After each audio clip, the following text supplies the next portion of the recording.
It turned 6:02, so let's get started.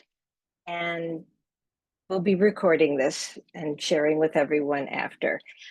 Hello, welcome to part 2 of our NYC Public High School admissions series. Today, we're going to answer your questions. Thank you to everyone who registered and submitted great questions. We've been thinking deeply about them. I'm Laura Zingman, Senior Editor at Inside Schools. Actually, we could switch to the next slide. For those of you who have yet to watch part 1, and I hope you go back and do that, I have actually, it's now up to 20 years experience working with families and public New York City public school advocacy and support. And I'm myself a New York City public school parent, and I grew up in New York City. I actually attended New York City public schools. My children on my side are the 4th generation in their family to attend New York City public schools. And I served on the panel for education policy, and I am thrilled to be here today. I want to give a shout out to my colleague, Dashiell Allen, who's resource specialist at Inside Schools, because he is going to be helping us with all the questions and managing it. And in fact, that's what Dashiell does a lot at Inside Schools. When people reach out to us with questions, he's usually the first one to see it. He often answers it.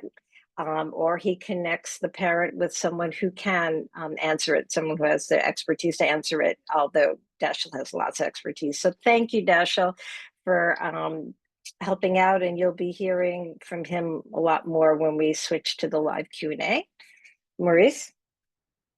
Thank you, Laura. Thank you, Dashiell. And it's great to be back for part 2. Hopefully you saw part 1. My name is Maurice Frumpkin. My company is NYC Admission Solutions. We are a small school educational consulting practice where we work with families and schools across the city and beyond on everything from pre-K all the way up through college admissions. My background is, as you might know if you watch part 1, is both with the DOE and also in the independent school world. I am a proud public school parent and a frequent speaker at schools and PTA meetings across the city. And it's such an honor to be back with Inside Schools and Laura to be presenting tonight.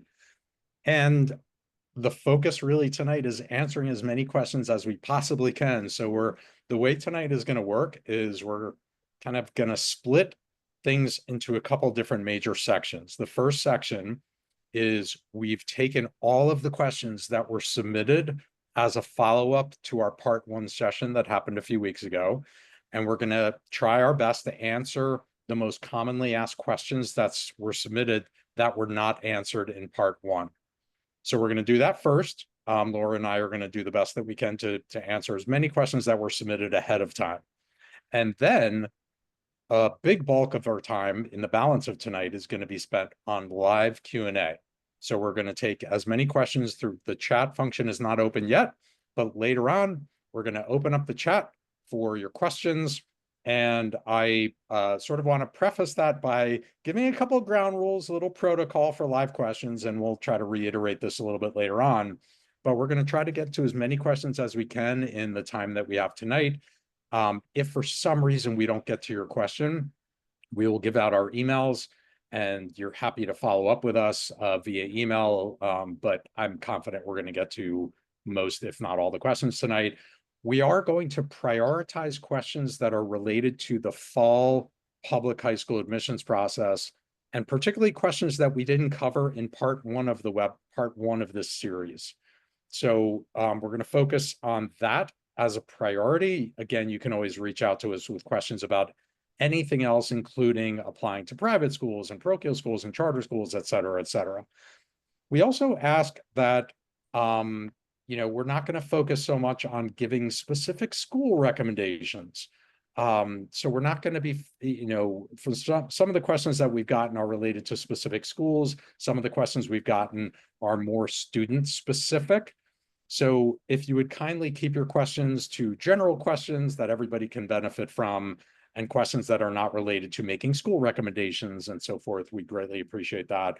We also ask if you keep it to 1 question per family to give as many people a chance to ask questions as possible, at least until we've got through everybody's questions. And I think that's about it for now. So we're going to open up the chat a little bit later on. We'll let you know when we open up the chat. And big asterisk, as always, is that the information we give tonight, while we are superbly confident that we'll give you the most up-to-date, accurate information, the information we give you tonight is subject to change based on New York City public schools and individual school policies. And last thing on this slide is I do want to say that many of the questions that were submitted ahead of this session tonight were answered in part one. So what we're going to do as a follow-up to this session is we're going to send you again the recordings from both of these sessions so that, if for some reason, we're trying not to be repetitive. If for some reason we don't answer a question tonight, it may be because it was answered in part one, and we encourage you to watch part one. Okay. Having said that, gotten all the housekeeping out of the way, little review. And this is something that we went over in part one. So despite what I just said, I'm going to be a little repetitive for just a moment. With respect to the timeline, what's going to happen in the fall, and usually this coincides with late September, early October, is that the DOE will officially kick off the process. So you will be notified that you can now log into the My Schools portal, myschools.nyc, and begin the application process. And by then, that's usually when the DOE has refreshed all of the information, all of the statistics that are within that portal.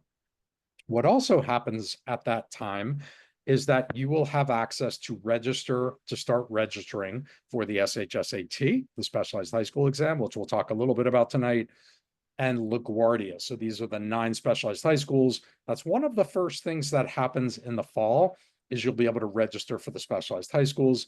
It is not first come, first serve. You probably remember that from part one of our series, but that does happen relatively early after the process kicks off in the fall. And that is followed by the SHSAT administration, which typically happens in late October, early November. It's an online SHSAT this year for the first time. We'll talk more about that a little bit later. The exact dates for the SHSAT have not been announced yet, but you can expect, again, it'll be in late October, early November. And then throughout the fall, your students will have the opportunity to complete any requirements that might be due for individual schools, whether it's an audition or any kind of other assessment that a school might require.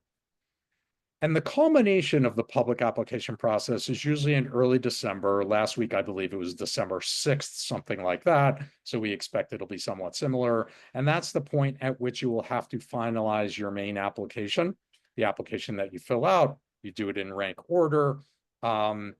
So again, nothing is first come, first serve, but by early December, you will have to finalize that application. And then finally, that'll be followed in the spring, at which point public results come out all at the same time, simultaneously for the specialized high schools, including LaGuardia. If you apply to LaGuardia, which is the 9th specialized high school, and from your main application. And that also coincides with the point at which the waitlist process will begin. And we did get a few questions about waitlists, so we'll talk a little bit about that tonight as well.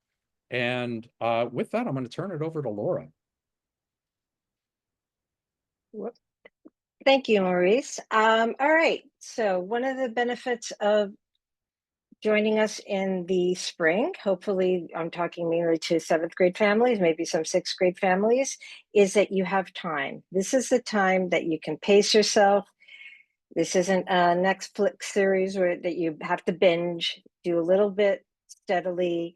This is a time for exploration, cast a wide net. This is the time to be looking at lots of schools that you absolutely know if you've heard of any schools, if you have any strong opinions yet at this point, schools you absolutely want to look at and consider, schools you're not sure about, schools you heard it has a groovy name, it seems like it's interesting, throw it in. And I'm going to quickly show you some ways you could start exploring the schools a little bit to get a sense of them.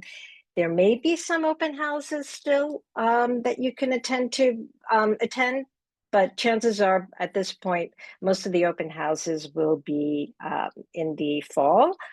Keep in mind, no school is perfect.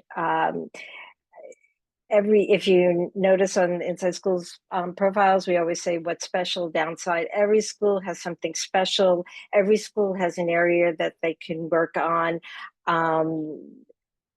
You just keep that in mind. And that the key thing, if the most important things a school offers, there are always ways you can either fill in the gaps or supplement with extracurriculars outside. We have an entire free program section. It's one of the most popular sections on Inside School website where you can find extracurriculars available across the city. So your child loves dance but doesn't want to go to an audition school. You found a great school with the academics close to home, you love it, but really wants dance.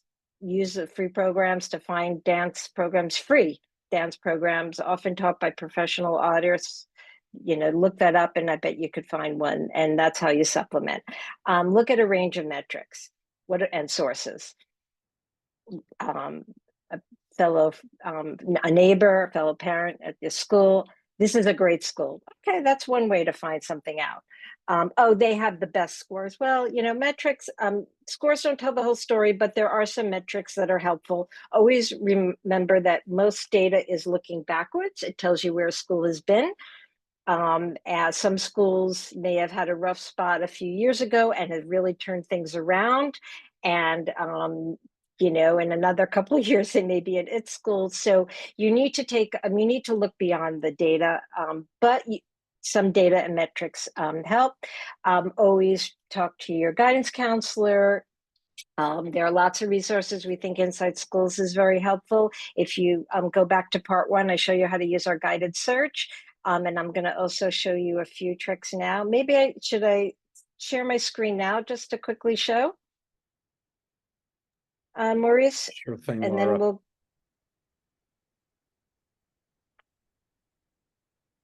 so I wanted to show just a couple of things now. Again, in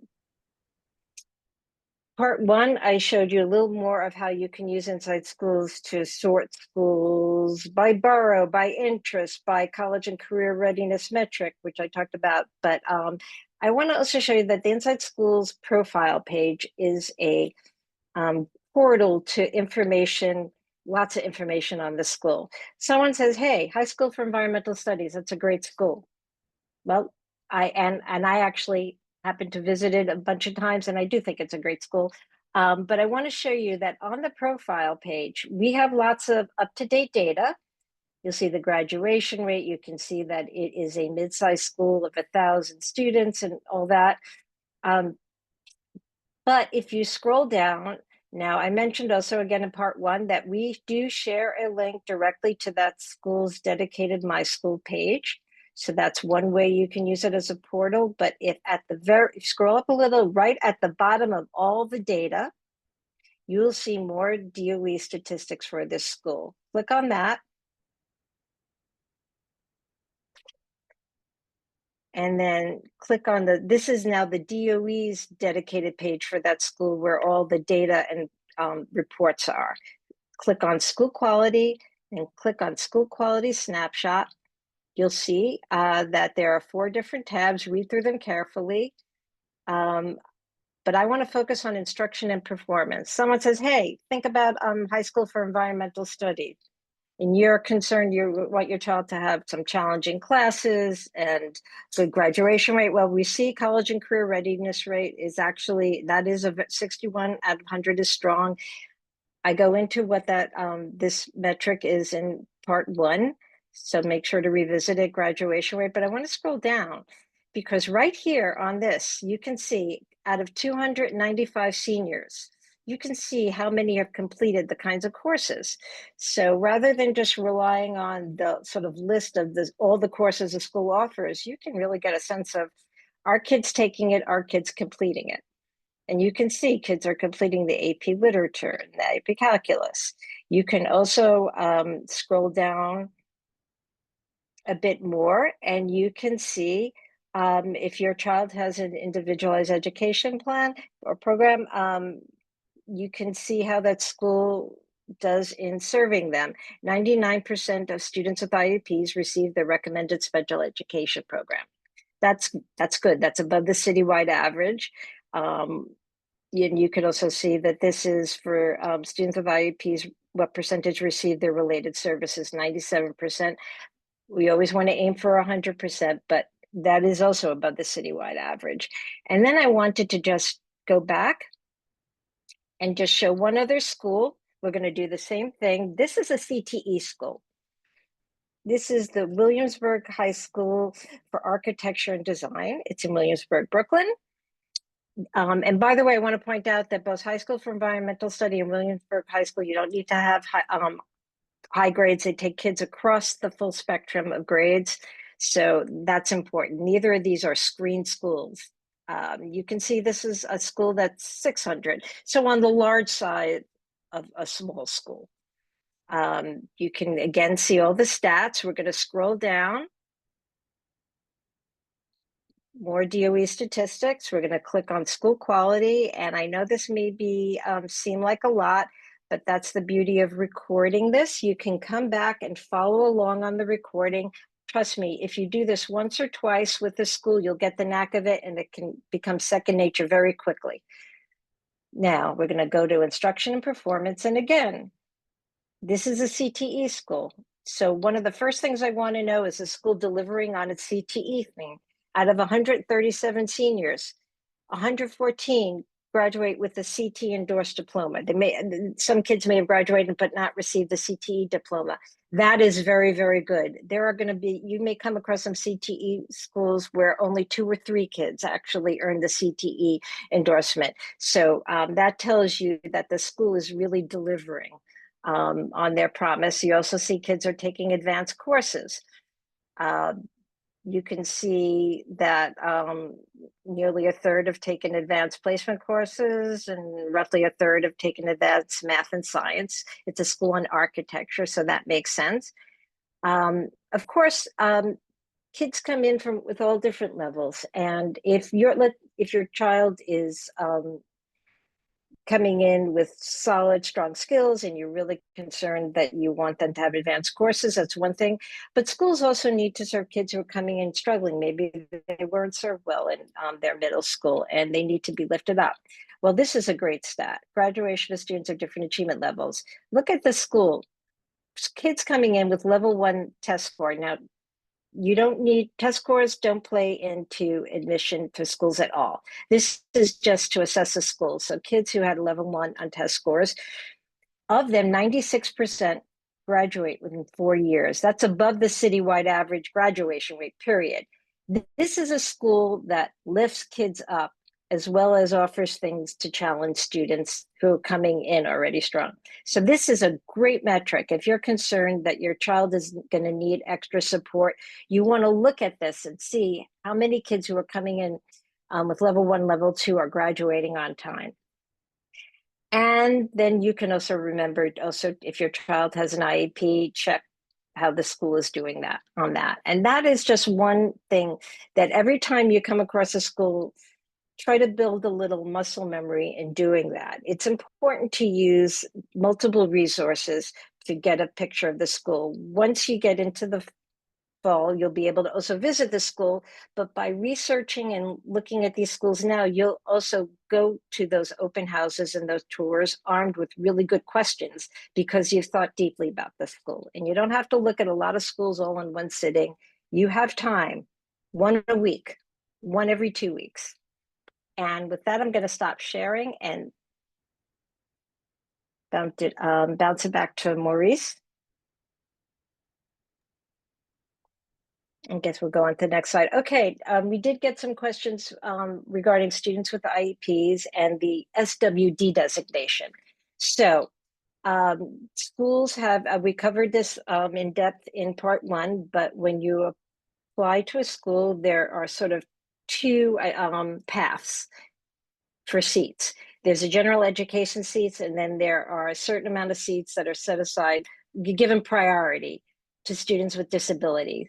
Who qualifies? Well, one, you need to have an IEP to qualify, but not every student who has an IEP automatically qualifies for SWD priority seats. And who qualifies. So basically the standard is that students who are receiving special education instructional program for more than 20% of the academic program. What does that mean? Lots of different class settings can count towards that 20%. ICT, the integrated co-teaching classes, there can be special classes, and even some sets instruction can count towards that. So let's say your child's in middle school and they have ICT for math and English, but not for science and social studies. That's probably enough to qualify for the SWD seat priority.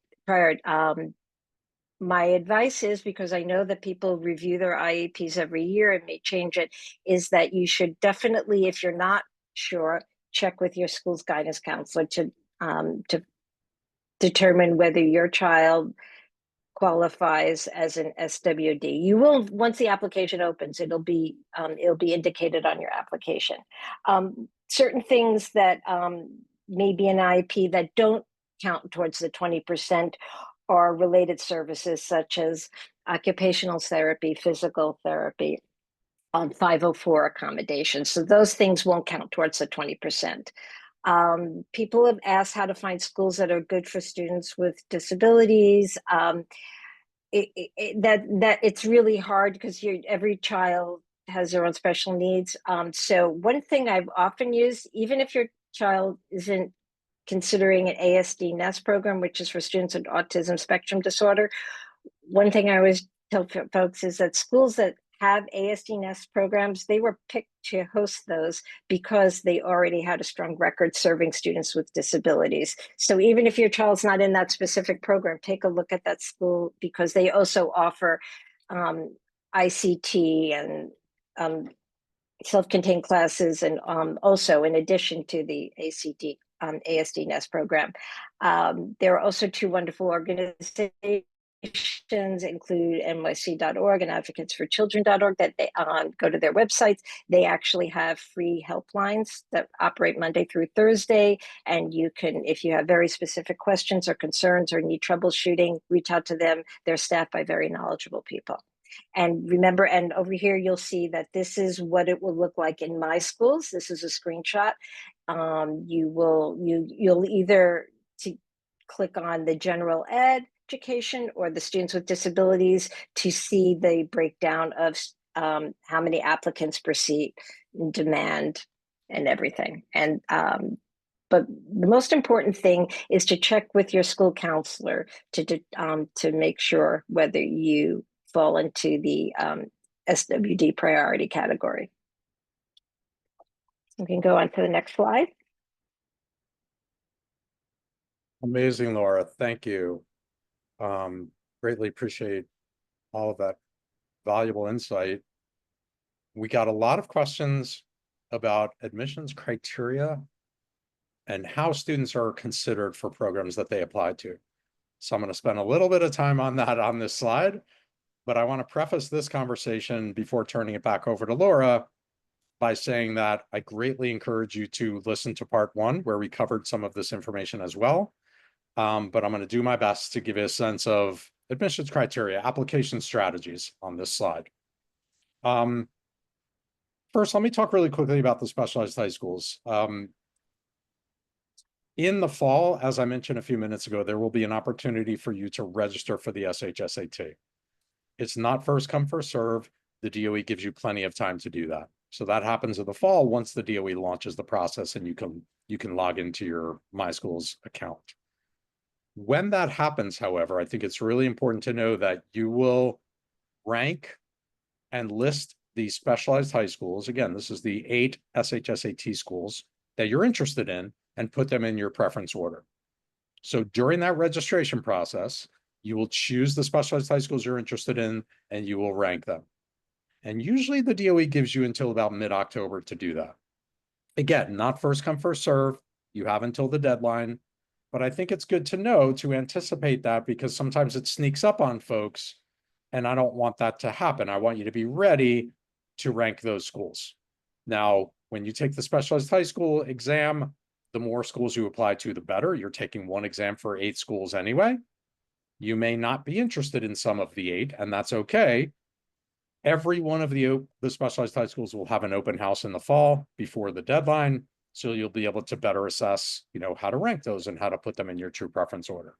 So that's really quickly, this is the registration process for the SHSAT. But I want to shift gears for a second to talk about the main application. So this is the application where you fill out all the other programs other than the 9 specialized high schools. And just to be really clear, I say 9 because 8 of them require the test. The 9th specialized high school is LaGuardia, right? So remember, those 9 are separate from the main application. So I think one of the things that can be really confusing for families is how New York City Public Schools matches students to programs that you choose. Now, there are a lot of similarities between how you apply to public high school and how you apply to public middle school and how you apply to public kindergarten programs. So there are a lot of similarities between the admissions processes. You're listing programs you're interested in, you're putting them in rank order. Now, a couple of things that have changed in recent years. One is that there's no longer a limit to the number of programs you can apply to. You can apply to as many as you want. So you can take some chances if you want to. That's perfectly okay. So you might remember years back, especially if you've had a child that went through this before, there was a limit of 12 programs you can apply to. There's no longer a limit. So that's number one. The second enhancement that I think particularly, a lot of 7th grade families like you that will be happy about is the DOE now provides you with something called an offer chances bar. Offer chances bars, a little graph, a little sort of graphic indication that gives you a better sense of your chances of getting into programs you're applying to. So the DOE calls them offer chances bars. And again, I want you to go back to part 1 because we talked a little bit about this, but basically, because I'm going to be talking for the next few minutes about priority group and admissions methods and screen groups and lottery numbers in particular, I want you to know that the DOE is going to help you interpret all of these things for your child. Why do I say that? Because in the fall, once you log into your MySchools account and start listing programs, you will see these offer chances bars for the programs that you're considering. And what the DOE does is they personalize those offer chances bars for your child based on the things that you see on the screen in front of you, based on the priority group you fall into and the admissions method and the screen group and the lottery number, et cetera, et cetera. All these things are interpreted for you by the DOE. And you're given a better sense of what your chances are based on all of these different factors. Now, some more good news is that last year was the first year the DOE introduced this system of giving you these offer chances bars. This year, the system is going to be even better. The DOE is going to make some enhancements. We don't know exactly what they are yet. Last year was a bit of a work in progress, but it's going to get better. So that bodes well for families that will be applying in the fall. Okay, so I wanted to get that out of the way because I want to encourage you to not get too caught up in mastering all of this terminology, because the DOE is going to help you decipher all of this thing. Now, having said that, we've gotten a lot of questions about these things, so I want to help you understand what these terms mean. First, priority group. For a lot of schools that you apply to, you will fall into a priority group based on geography in some cases, sometimes based on, some schools that might prioritize students who are eligible for free and reduced price lunch based on self-reported family income. You might fall into a priority group based on if you're applying to a school that prioritizes their own middle school students. So schools that continue from middle school to high school. So there are these different priority structures and hierarchy for schools that you're going to be applying to. And it's perfectly normal. You will have these kinds of programs on your list where you might fall into a lower priority group. Now, that doesn't necessarily mean it's impossible to get into those programs. And again, you can list as many programs as you want. You're not going to be penalized for taking chances. It's actually a good thing, in my opinion, to have some programs that are long shots on your list. That's okay. It's not going to put you at a disadvantage for any programs that you list below those long shots. So priority group is one thing that's important to know about. There will be some programs you apply to that don't have any priority structure. Many of them do. So this is a good thing to talk with your counselor about, whoever you may be working with, to talk about the implications of the priority groups for the programs you're applying to. Second concept I wanted to talk about is admissions methods.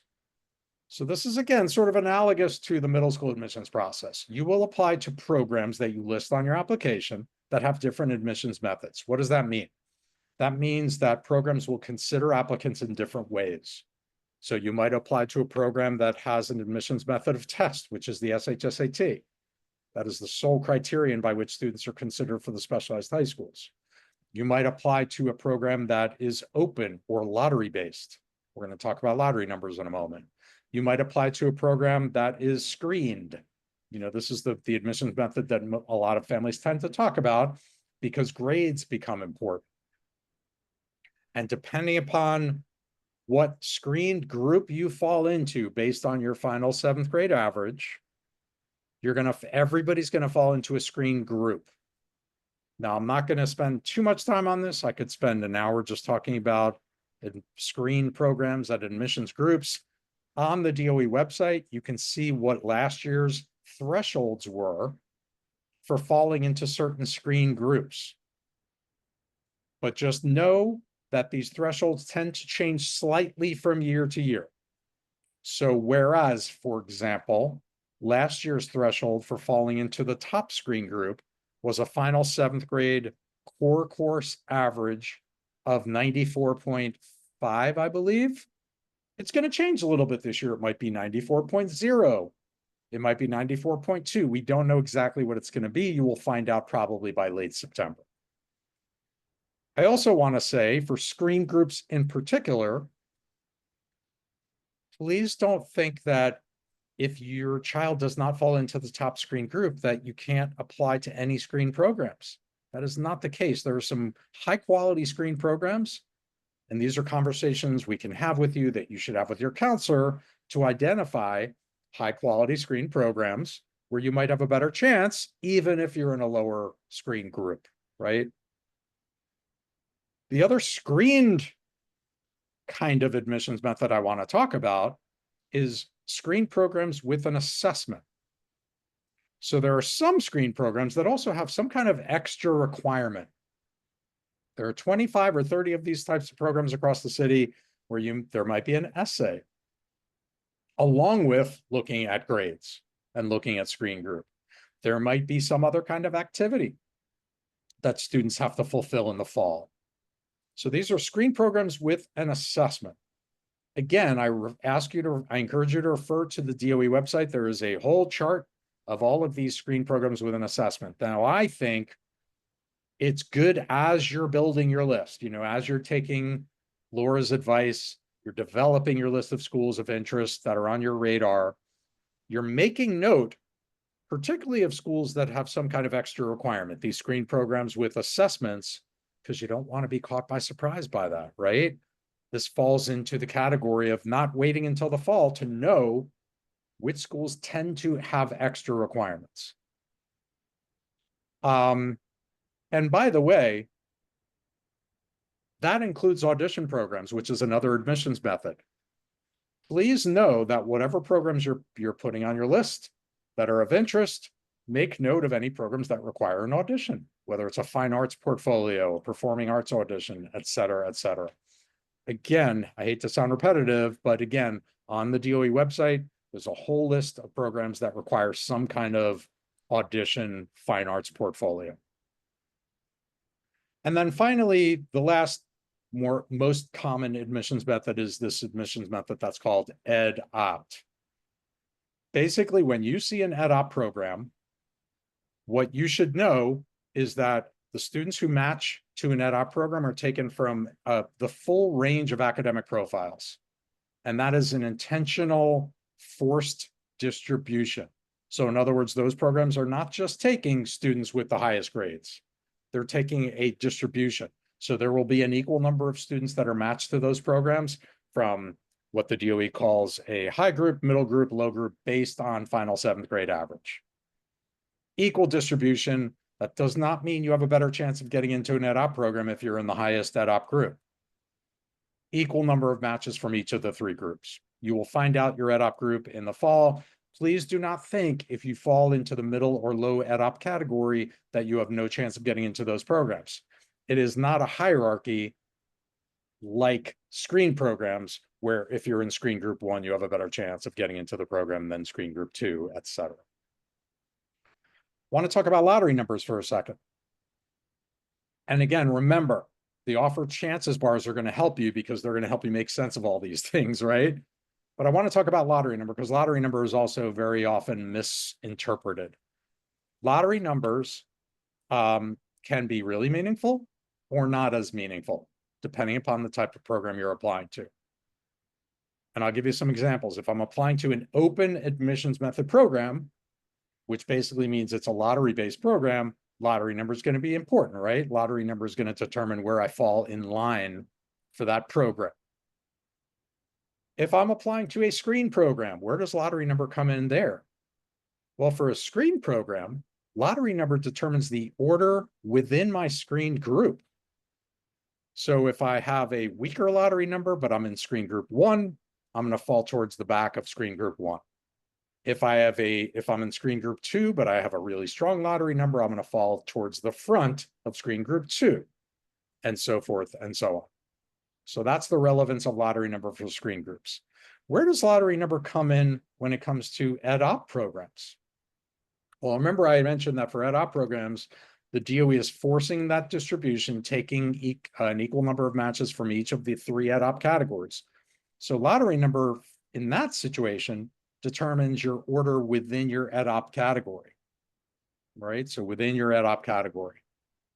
What about for screen programs with an assessment or audition programs? In those cases, lottery number plays somewhat less of a role, but where it serves a purpose is it acts as a tiebreaker. So let's say there are, hypothetically, let's say there's an audition program that is looking to make 50 offers, and there are 100 students that receive the top audition score. I'm just giving this example for illustrative purposes. Let's say there are 100 students that got top score on the audition, but there are only 50 offers that are going to be made. How does the matching process determine who gets an offer and who doesn't? Lottery number serves as the tiebreaker in that situation. So you can see that lottery number can play a great role, can play a really heavily weighted role, or not as much. Now, I also want to reiterate what Laura mentioned a couple minutes ago, which is that demand for a program is also really important, right? If I'm applying to, regardless of my lottery number, if I'm applying to a program that has a 20-to-1 applicant to seat ratio versus a program that has a 5-to-1 applicant to seat ratio, well, obviously my chances are going to be a lot greater for the latter, for the program that has the lower applicant to seat ratio. Again, not to sound like a broken record, but these offer chances bars will really help you interpret all of this. And please talk to your counselor, talk to one of us, at the very least, to make sure you have enough backup options on your application that you're not only applying to programs where you have a very low chance of getting it, right? That makes intuitive sense.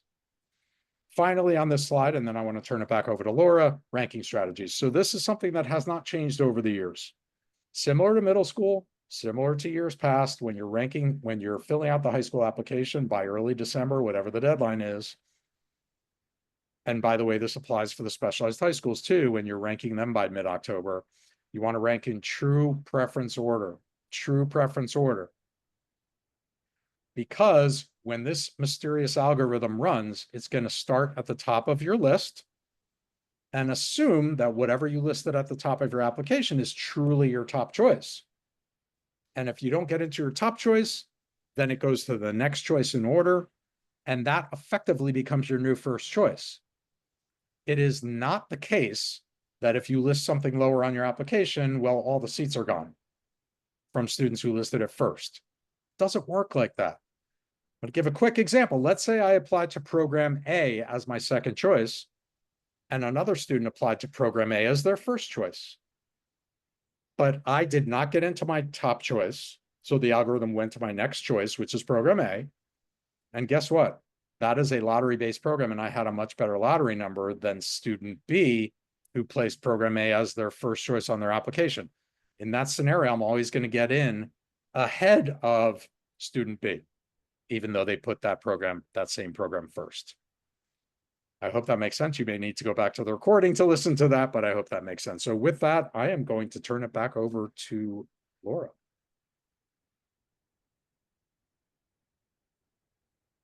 Thank you, Maurice.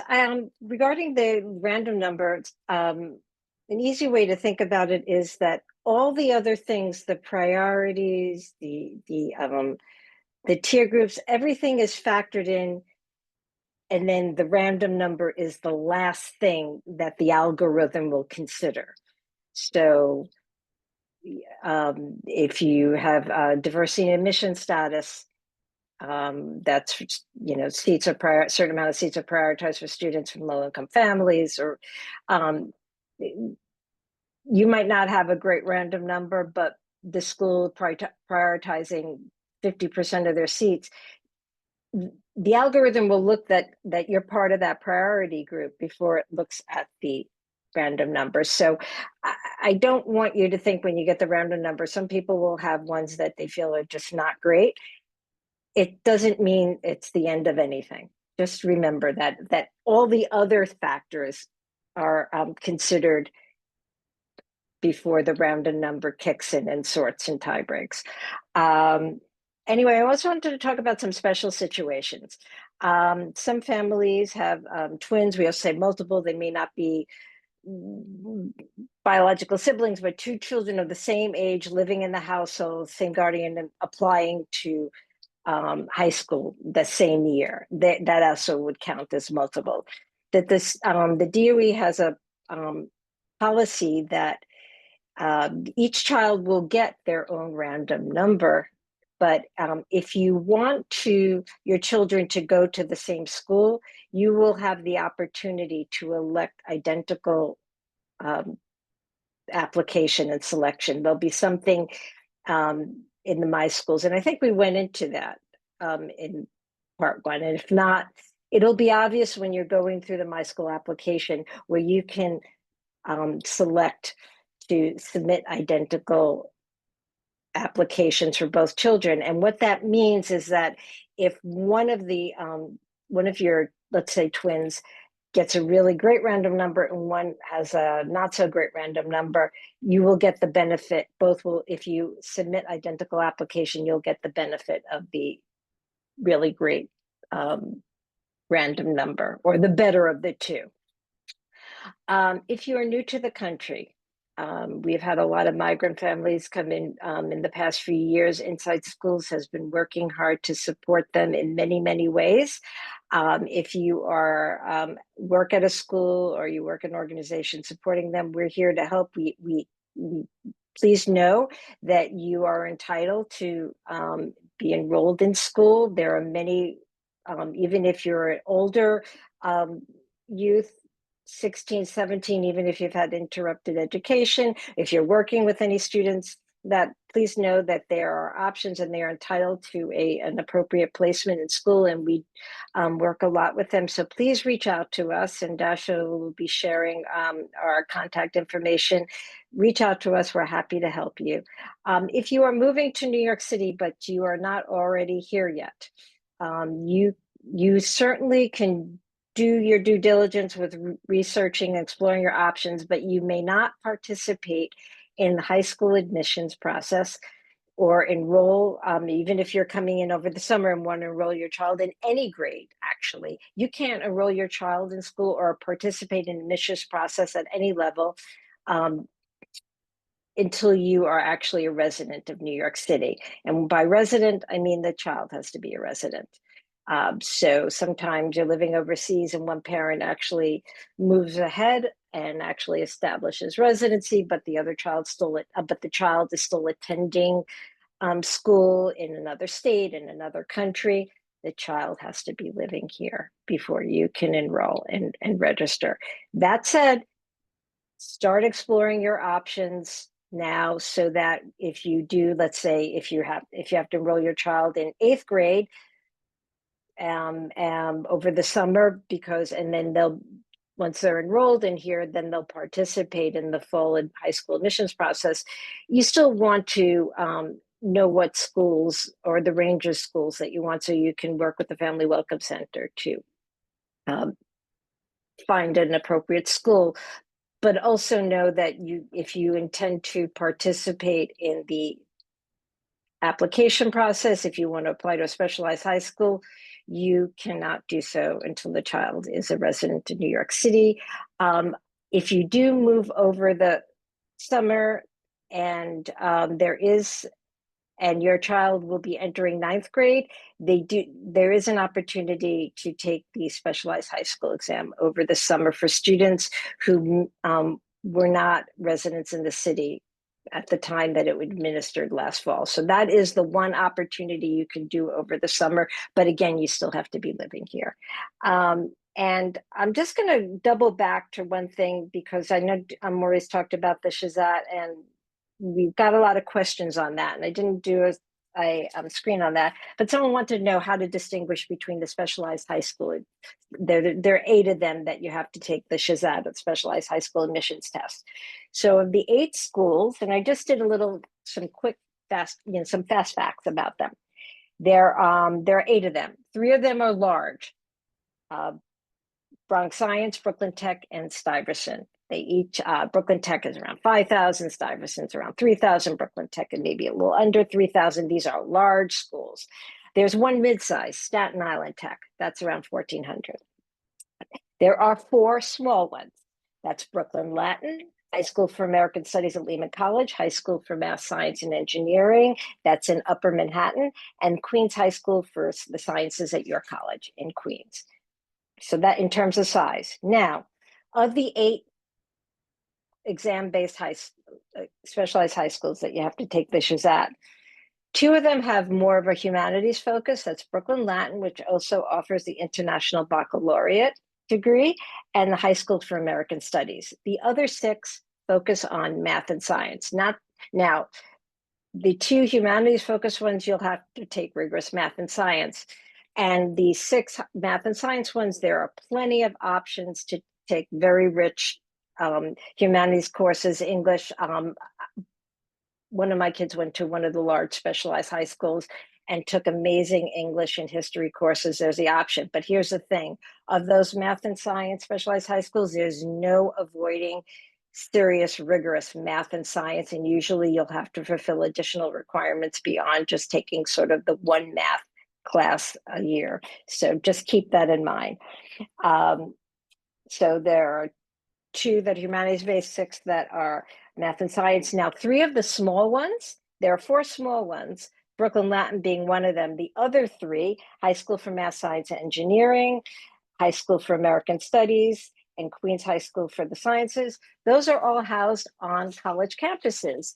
And they have their dedicated space, but by being housed on the CUNY College campus, the students actually get to take advantage of some of the CUNY resources at that college. They usually can have access to libraries, and then they have gym class in the college gymnasium. They may eat in the lunch in the school cafeteria. At lunchtime, they can hang out on the school thing. So those are just some things. I know that there were some questions about distinguishing between the specialized high schools, so I wanted to add that. And we covered all the special situations. Turn it back to Maurice.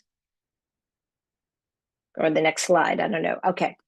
Thank you, Laura. So here's what we're going to do for the rest of the session. So this is a sort of review of something we went through over on part 1. So I'm going to talk about this a second. And then, so we've covered a lot of the commonly asked questions that we got before this session, and then we're going to go into a live Q&A session. So in a moment, we're going to open up the chat. So I encourage you to get ready, with your questions that you can share through the chat. We'll try to get through as many of those as possible.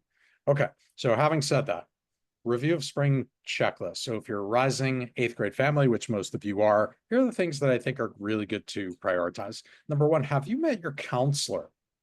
There are a lot of schools across the city that have run information sessions in the spring, or still may be running one, where you can, at the very least, get to know who your counselor is, who's going to help you navigate this process, because they really are your first point of contact.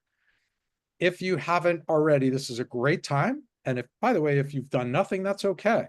But this is a great time to start exploring. When I say school types, I'm talking about, do specialized high schools, do private schools, do charter schools, parochial schools make sense for you, in addition to applying to the public high schools, and to start to develop a nice, robust list of schools that you're intrigued by, even if it's just, what, I heard about a school or two from a friend or a neighbor. I'm going to jot that name down and start, doing a little bit of research on Inside Schools. That's a great way to get started.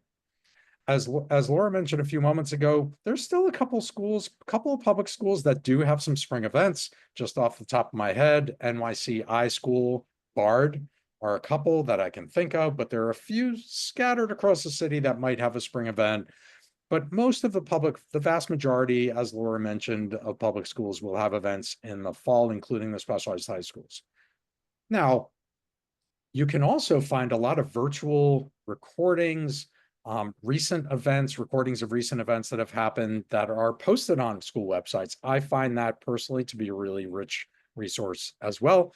It is not too late to monitor your course marks. Final 7th grade course marks are obviously really important, particularly when it comes to screen programs. It's not too late to talk to your teachers if if you're on the cusp of one of the screen groups. If you feel like you might have a chance of being in the second screen group or the first screen group, et cetera, it's not too late to talk to your teachers and ask them if they can give you any feedback, any tips to make a dent over the rest of the year. There's still a couple months left in the year. It's not too late. Think about your summer plans. Do your summer plans include maybe getting a little head start on audition prep or test prep if you haven't done that already? Maybe getting a little head start on some schools that might require an assessment. And that's not to say that you have to ruin your summer, but it's good to start planning these things out. And similarly, you want to start getting organized. It's really hard to go through this process, especially when we get to the fall, without having a high school admissions calendar, a spreadsheet of schools that you're looking at with notes to take really good notes. Very quickly, after you've seen a few schools, things will get fuzzy, and all the schools will seem similar and you won't remember one school from the next. If I go to an event now, I listen to the recording, take a lot of notes. It's going to pay huge dividends later on. And I'm actually going to turn this last bullet point over to Laura, because I know she's got some great value to add with respect to that. Thank you, Maurice. So this is the time to really help each other out. Applying to high school doesn't have to be a competitive sport. We can help each other out. And one of the benefits of trying to sort of build your support network while you're in the 7th grade is that you still have families, 8th grade families at the school who just went through this. Maybe before the end of the year, reach out to the parent coordinator, your guidance counselor, PTA. See if you can get an event where you can get 8th grade families to share some tips and supports, what they wish they would have known. And that way you can learn from them and also just get their tips. Start, maybe there's a committee on the PTA, a high school admissions committee, where some volunteers will help, like monitor open houses. Maybe there can be coffee shops where you can come in before school, after school, drop off, whatever, or just one night a month to just discuss ways to, support each other. Also, there will be some fairs in the fall. I wish there was the citywide fair that came back that had value too, but organize a trip, everyone meet up at the school, or maybe the counselor, see if the counselor can escort students who the parents can't make it to the fair, and figure out ways to help each other out. And if you do come across, you find out one of your child's friends, not, the parents are overwhelmed, they're working multiple jobs, they're just not able to really put in time. If you're going to go visit a school, maybe bring them along. Big and small ways you can think about supporting each other But certainly now petition your school, your guidance counselor, your parent coordinator, the PTA to start working together to do events and find ways to support the family. And please share these recordings with your community. Spread the word. Because one of the reasons we're doing it is we know not every school will do a seventh grade family, seventh grade high school admissions a night. And so this is your virtual one. We're in this together. And of course, there are many, many resources. I said, we're a small but mighty organization, and we really do answer questions, and no one knows that better than Dashel, because he really also reach out to us with questions. We have an online forums in Inside Schools Plus where you can reach us, and we really will answer them, and really just get familiar with our website, review these recordings, the step-by-step for how you can use the Inside School profile page as a portal to lots of information. The profile page also has a direct link to that school's website. So really, reach out with questions. The one thing we can't do is really give intensive one-on-one support, multiple hours with a family. You need that. You might need work with a private counselor or maybe your school counselor. Always start with your school counselor. And with that, I'm going to pass it over to Maurice. And good segue. We are private counselors. If you're interested, we'd be happy to talk to you. We always give a 15-minute complimentary phone call if you're interested in how we might be able to help your family or your school community. Or if you know a family that might want some support, please feel free to reach out. I want to just plug a webinar that I have coming up on May 20th, by the way, with Private Prep. We're doing a special webinar on the new online version of the SHSAT. If you take a picture of the QR code in front of you, you can register for that session. I'm really excited that we're doing that with Private Prep on May 20th at, I believe, 7 p.m. Specifically on the new online version of the SHSAT. And I did open the chat, so I think we're going to officially kick off the live chat. And you can, and just a quick reminder about protocol here. So for this next portion, we'll get to as many questions as we can. We're going to prioritize questions related to the fall public high school admissions process. We are really not going to take questions about specific school recommendations, about child-specific questions. And if you would graciously keep it to one question for family, we'd greatly appreciate that. So with that, I invite everyone to submit any questions through the chat. Dashel, do you see any or? Yes, we've gotten quite a few questions. One I see here is, how does the process work for students coming from charter schools? So if I'm a rising 8th grade parent at Success Academy interested in the SHSAT. So how does a student in a middle school charter school apply for a public high school? So I'll Maurice, just chime in really. Yeah, I'll let Laura chime in if she'd like. But basically, if your charter school like Success Academy does not go to high school, for example, you always have the option of working through a DOE Welcome Center to complete the application. So what's going to happen is early in September, the DOE will kick off the process and they will notify families that you have that opportunity. I mean, generally speaking, there are counselors at schools that you would work with, but again, at a school that, typically at a charter school where they want to keep you, sometimes at a continuing public school where they want to keep you, they're not necessarily always going to notify you about that and support you as much as you might like. So you always have the option of working through a welcome center. Yes, and again, these are the kind of questions we will get in the fall. So if the school, you always start with the school counselor. If they're not being helpful, you can go to the Family Welcome Center. They can set up, get your My Schools account, and you'll be able to register for the Shazad. I also encourage you, if you are, that the specialized high schools are not the only amazing high schools out there. So if you're going to do that, I would also encourage you to look at other schools too and take advantage of it, because you're at a school that you're continuing. you know, if you don't get into one of the, you know, schools that you like on the application, you can always just stay put. But why don't you expand your options by also looking, completing the main application too? I also see a question about potentially switching programs, switching specializations within a school. And that is definitely a school specific question because there's different protocol based on the school. Some schools grant more latitude than others. So I definitely encourage you to speak to the individual schools about that.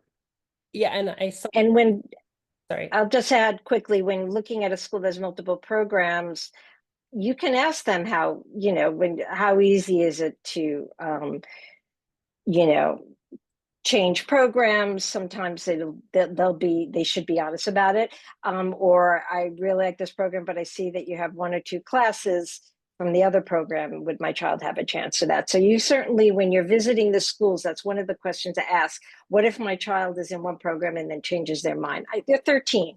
It's very hard to sort of, you know, commit to something, but if they have a theme program, that's a good question to ask the school when you're visiting it. I'm seeing Another question. I'm um, sorry, Dashel, please go ahead. if a student applies for takes the SHSAT and applies for LaGuardia and a regular high school, they could theoretically receive 3 offers, or 1, 2, 3 offers. More actually, if you apply, if you audition to more than one studio at LaGuardia and get an offer, you could theoretically get, you know, 2 offers from LaGuardia, 1 to the specialized high school, and 1 placement from the main application. Mm-hmm.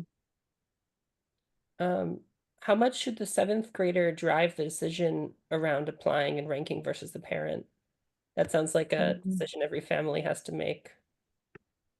Well said. I strongly believe students should have a say, because you really should listen to them. They're the ones who are going to have to be at that school day in and day out. But that's the beauty of starting in 7th grade. You can have multiple conversations. And I know from raising 2 kids, you know, where they are at the end of 7th grade, where they are at the beginning of 8th grade. By the time it gets to December, these kids are growing and changing and evolving quickly. So the conversations will change, their interests will change and stuff. So I would say they really should, if not drive it, should have strong say in it, and you should give some degree of deference to what their needs are, or understand if they're like really, you know, if they're insisting on something, is that really a proxy for something else, and try to figure that out. But they should have a say. It's that they're the ones who are going to have to spend 4 years at that school that they're matched to. And next question. I'm seeing a question about the SHSAT and how where will it be taken? Will it be taken now that it's moving to virtual format? So you still, you will not take it from home. You will take it at your school if you go to a public school that ends in 8th grade. If you do not go to a public school that ends in 8th grade, you will take it at a DOE designated DOE location on the weekend. And again, I encourage you to show up to register for our May 20th webinar. We'll be talking a lot more about that in detail. And as far as when results are coming out, I mean, we've got no indication yet. Nothing's official yet, but we've got no indication that it's going to be different from previous years. But that is TBD, pending DOE timelines. Mm-hmm. And if a child attends this might be specific to the school, but if a child attends a school that is K through 12 or 6 through 12, do they risk losing a spot at that school if they don't rank it high enough on the application? You don't risk losing a spot. You should rank in true preference order. But I think what you're getting to is that what I mentioned a couple minutes ago, which is that if you list something lower on your application, if you don't get it matched to anything that you listed above it, Does that mean all the seats are going to be gone? And the answer is no. So you should be very comfortable listing in true preference order, knowing that even if you don't get, let's say I listed ninth, even if I don't get one of my top 8 choices, that doesn't mean all the seats are going to be gone. It's going to come down to all the factors that we talked about tonight. And I can't emphasize enough, because no matter how many times we say it, the DOE said that you might hear a parent who's trying to do 3D chess with this. Rank in true order of preference. There is no gaming it. You will not, if you're top school, even if it's a total reach because of a bunch of different priorities, still rank it first. It's not going to undermine your chances of getting the school you ranked fourth that might be, for other reasons, a more likely placement. True order preference. Block out the noise of anyone who is trying to somehow, explain it differently or think it's different than that.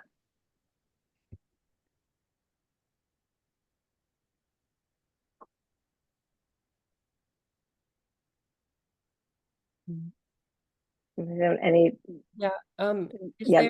Is there ranking within tiers despite the cutoff point? I heard that even if a student is in tier 1, they could be considered tier 2 if compared to other students who have a higher GPA within tier 1. No, that's not accurate. The only ranking that takes place within tiers is based on lottery number. So, the only situation in which is somebody that's in tier 2 would be considered ahead of somebody that's in tier 1 is if there's some other kind of overlying priority structure. So, for example, if I'm in screen group 1, I want to use screen group 1 because that's the DOE terminology. If I'm in screen group 1, but I am a Manhattan student applying to a Brooklyn priority school, then I'm going to be considered behind other Brooklyn students that might be in screen group 2. But aside from that, no, there's no situation where that would occur. I have a question about geographic priority for high schools with specific examples. I believe there is geographic priority given in certain circumstances. Is that correct? Yeah, there's still some schools Yes. that have some. Yeah. Go ahead, Laura, please. And it'll be indicated on my schools. So there were some schools in Manhattan that for many, many years was District 2 priority, then for a couple of years went away. And now it's Manhattan priority for 75% of the seats.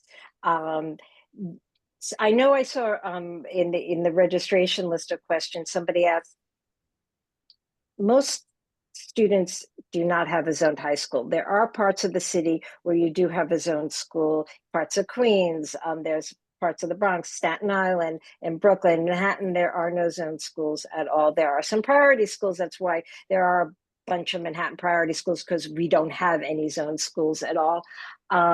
But the majority of students do not have a zoned school in New York City. It's not the way probably that was familiar a generation ago where I attended my zoned high school. And so if a school has an honors program that is separate from its general admissions program, are those two ranked separately? In other words, could one rank on their application both the general and the honors program to that same school? Yes, if they're separate programs. I mentioned this in part 1. You technically don't apply to schools, you apply to programs. Some schools, especially small ones, the school is the program, but there are larger schools and even some larger small schools that may have 2 programs within the school. And if you really like that school, you will actually take up 2 lines on your application. Each program within the school is a separate line on that. So yes, and the general advice, if you really like a school, apply to more than one program in it, and also try to find out how flexible they are of switching programs once you're in the school. We see a question here. Do private high schools follow the same procedure for registration? I believe everything we've discussed is for public schools. Well, if you're referring to students at an independent school that are applying to public schools, then yes, everything is very similar. The only difference really is that your counselor, whoever helps you navigate the public high school application process, is usually the one that creates a My Schools account for you. Um, Again, you have the right to go to a welcome center, but first you might want to find out the person within your school who helps students navigate the public process. But generally speaking, everything else that we talked about tonight applies. And okay. For twins, it was mentioned that you can link the applications together. However, some high schools have different programs that students apply to within the public high school. Does that mean that the applications must be totally identical? Yes. Okay, simple answer, yes. Let's see. How do the results of the state test affect high school admissions? Nothing, not at all. State exam scores are not considered at all for any school. That was done away with actually pre-pandemic. So it's really, that hasn't been the case for a long time. Mm-hmm. Um,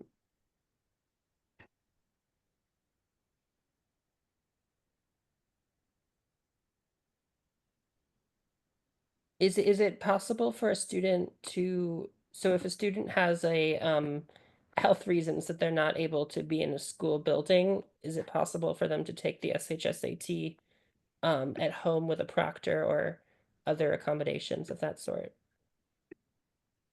There are definitely students that are entitled to accommodations will still receive them on the SHSAT. And there will be some cases where a student, for whatever reason, cannot necessarily take the online version and they're still entitled to take the print version. So really it sort of comes down to what's in your IEP, your IESP, or your 504 plan, but accommodations are still honored for the SHSAT. This question might be too specific. They might have to follow up, but I'll just in case. If a child is in GC GC1, lives in Queens and wants to attend a Manhattan high school with a good lottery number, it's still is it still Manhattan priority even if the student is in GC2? So not every Manhattan high school is priority. There's only a small group of them priority. The bulk of high schools in Manhattan are just open citywide. They may have other diversity and admissions priorities or things along those lines, but there's only a small group of schools that will give priority for some or all of their seats to Manhattan students. And by Manhattan students, either students who live in Manhattan or live elsewhere but attend a school in Manhattan, a middle school in Manhattan. So you check the My Schools directory. They'll make it very clear on My Schools whether there is priority. But even if there is a priority, you can still apply. Not every school that has priority for a particular geographic will fill up. If you really love the school, even if it's a long shot. That's the beauty of now being able to apply to as many schools you want. I don't recommend applying to 50 schools, but don't you can certainly apply to more than 12. And if you're applying to a few that you, for whatever reason, you feel are long shot, and maybe it isn't as, but you believe it's a long shot, whether it is or not, make a bargain with yourself. For each school that's long shot, make sure there's at least one that is a solid shot, that you have a good chance of getting into. So if you're going to put the top 5 of all long shots, make sure further down you have some schools that you like, that you research. Don't just throw on names and hope that you only get into the ones you like, but you research and that you'll be happy with, even if they're not your top choices. So make a bargain with yourself. Offset every long shot with at least one school that's more on the mark. I see two questions here about grades and GPAs in 7th grade. When is like the date that those grades count for? Are they grades for the whole year, just for one of the semesters, for both of the semesters? What is it based on when we say 7th grade averages are important? So it's final end of year course marks. And so regardless of whether or not your child attends a school that has quarters or trimesters, it's the final cumulative 7th grade course marks for the major courses, for the core courses that will be averaged and will determine what screen group the child falls into. So in other words, for math, English, you get a single GPA for the whole year. Correct. The end of the year. So in other words, the individual terms are not what is counted by the DOE. It's the final end of year cumulative. Okay. Can you go over how to read the lottery number? So really quickly, again, I just want to reiterate that you want to avoid looking at lottery number in a vacuum, right? Because lottery number is not the be all and end all. All these other factors that we talked about tonight also will play a role in your chances of getting into a particular program. Having said that, if I wanted to look at my lottery number in a vacuum and determine the relative strength or weakness of my lottery number, there's a way to do it. The strongest lottery numbers have the first digit as a low number. 0, 1, 2, 3. Those are the stronger lottery numbers. The first digit goes from 0 all the way up to 9, and then from the letter A like apple, sorry about my dog, the letter A like apple to F like Frank. So the weaker lottery numbers have the first digit as D, E, F like Frank. So again, in a vacuum, if you wanted to get a sense of the relative strength, that's one way to do it. Now, I also want to say that there's a ton of publicly available information about this hexadecimal system. So if you search for hexadecimal system, that is exactly the way the system has worked. There's also a really good video on the DOE website where they talk more about lottery numbers or random numbers. So you can get a lot more information about them there. And I'll just add, and not that this is far ahead, but whatever your random number is, it ends when you get your placement. It no longer applies. Wait lists are sorted, ranked differently. So that you could not get into a school, you had a lousy random number, and you didn't get it, and then you could be high on their wait list and then get a call, that you got in. So they don't follow you to wait list. That's a separate ordering.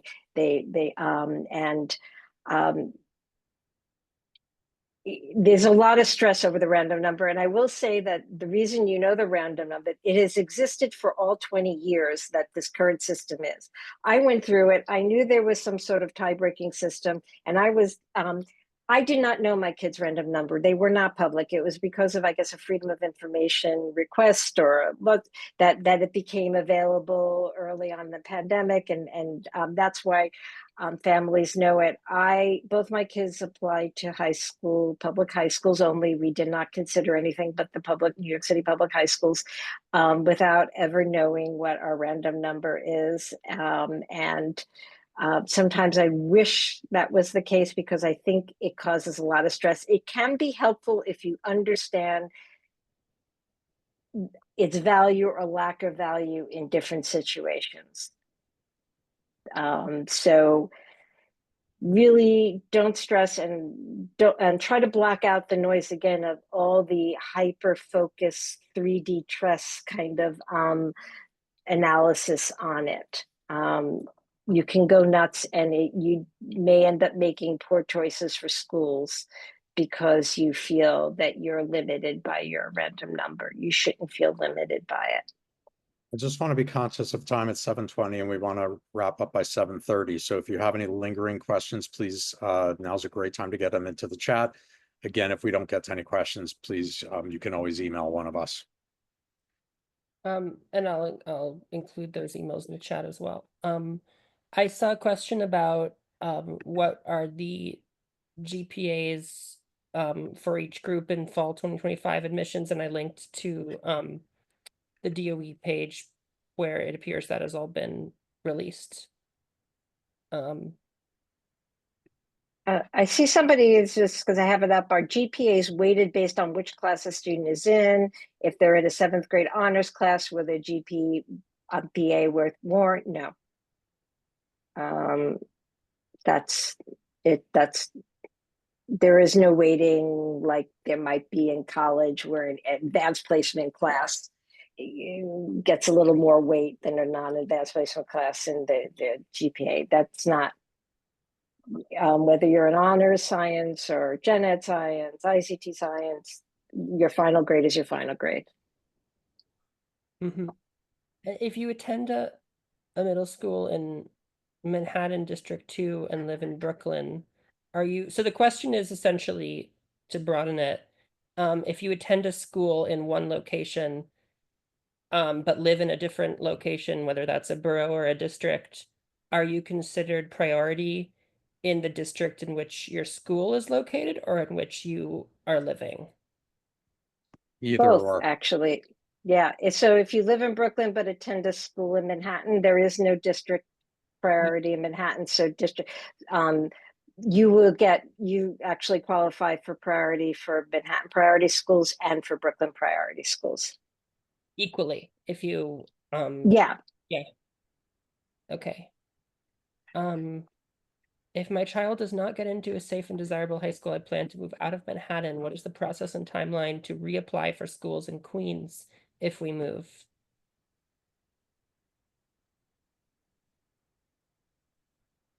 Well, if you're moving out of the city, you wouldn't be able to apply because you're no longer a resident. If you're deciding to send your child to a private school or a charter, or you temporarily are moving out, but plan to move back in, you can always reapply in 9th grade. So the main high school admissions process we're talking about is available to 8th graders applying to 9th grade and first-time 9th graders applying to 10th grade. So I'm also, yeah. Sorry, Dashiell, I'm also reading into this that you may not originally consider listing schools and programs in Queens. That would be my recommendation. If you're saying that you might move out of Manhattan because you don't get into a desirable high school in Manhattan, the way I would approach it is I would list Queens schools below, again, in preference order, maybe below the schools in Manhattan that you applied to. So don't leave them off the application in the first place, is my point.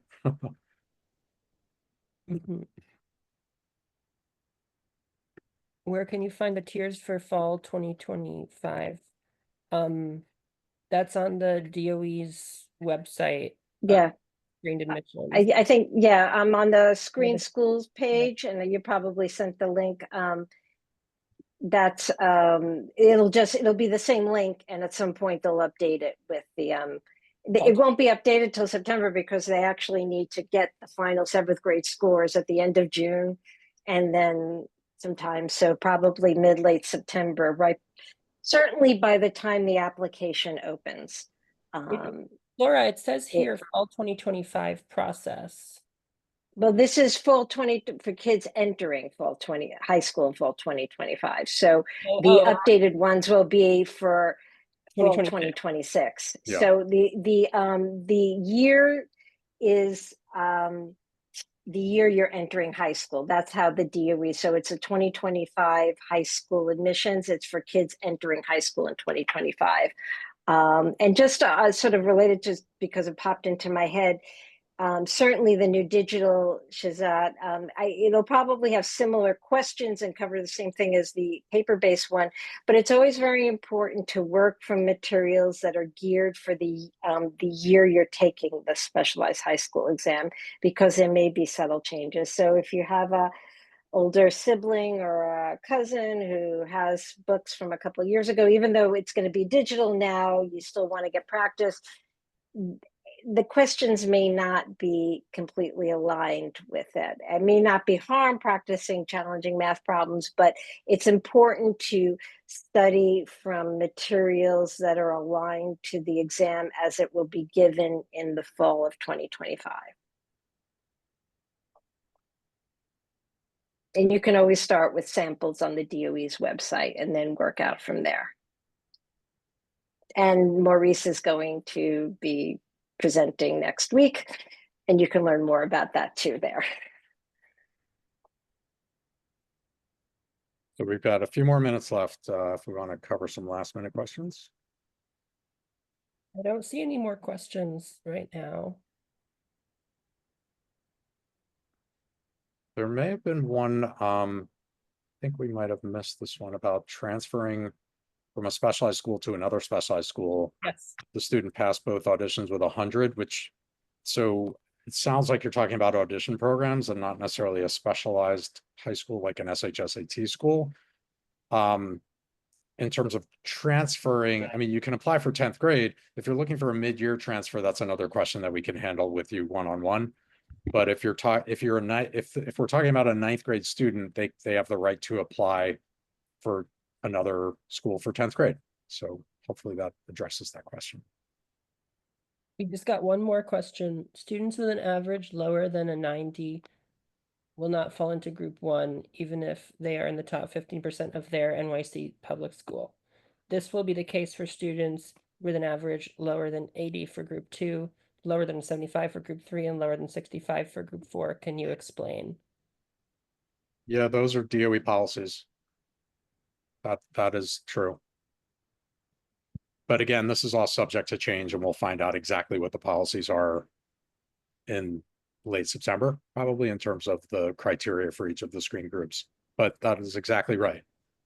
Yeah, so the thinking is that there's the cutoff 94, it's really 94.25, I think, was this year's cutoff for, let's say, tier 1, or the top 15% in your grade average. So if was a really, let's say, school that really gives low grade and you're in the top 5% with a 93 average, you will qualify for tier 1. However, if the top 15% in your school dips below 90, and let's say you have an 89 average, you don't. It's top 15%, but no lower than 90. In some schools, the top 15%, may be actually higher than 94.25, but you'll get the benefit. You get the benefit of either the cutoff of 94 or 94, whatever it'll be for next year, or top 15%, so long as the top 15% doesn't dip below 90. So long as your grade average isn't below 90. So you get the better of the two for qualifying for that tier. And then the same for the next tier down, whatever the cutoffs are. And by the way, you also get the better of the two based on your school percentage if you're in a public school. So whatever the lower of the top 15%, either citywide or within your individual school, which usually is pretty close to the citywide thresholds, but not always exactly the same. Take maybe one or two more and then we'll wrap up. So a question clarifying that question, to my understanding, not all students within with 95.25, I'm assuming they meant 94.25 average, because that was the number, would fall into group 1 depending on which school they were in. No, that's not accurate. Okay. No, if your GPA was 94.7, you've made the tier 1. Here's the thing, you will, when your application goes live, it'll tell you what tier you're in and it'll do it.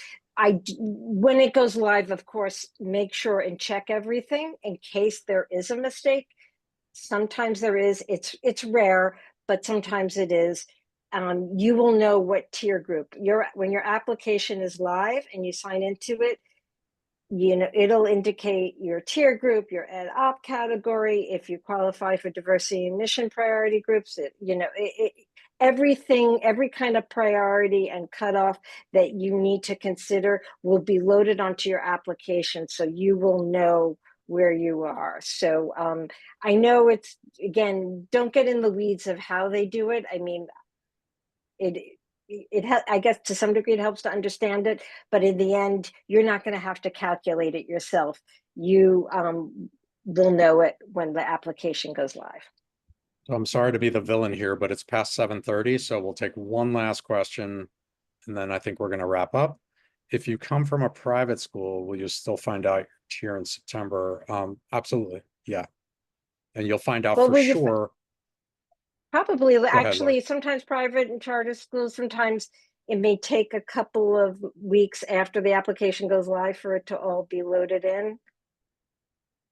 Yes, although we'll know what the thresholds are. So You'll know the thresholds, but because you're going to have to import your grades and data from a school outside the system, usually charter and private schools from wherever, sometimes they applicate live, but it's not it won't show loaded up with right all the away. information. Yeah, it won't show up right away. So sometimes you'll probably more towards mid October or the third week in October is when you'll see all that. But that's still plenty of time.